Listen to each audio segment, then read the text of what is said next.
कैसे हैं आप सब। उम्मीद करती हैं आप सब ठीक होंगे, खैरियत से होंगे। तो जी आज मैं आप लोगों के साथ द न्यूली परचेज क्लींजर जो है उसको आपके साथ शेयर करने जा रही हूँ। इसका डिटेल जो है रिव्यू इंशाल्लाह ताला जल्द ही आप लोगों के साथ शेयर करूंगी। ये आज ही मुझे रिसीव हुआ है। लॉरॉच पर्सी का है और ये काफ़ी ज़्यादा एक्सपेंसिव और हाई क्वालिटी ब्रांड है।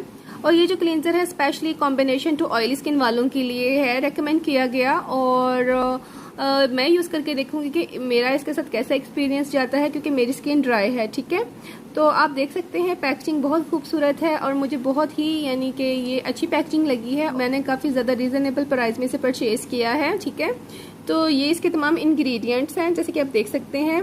और इसकी क्वांटिटी जो है 125 ml है।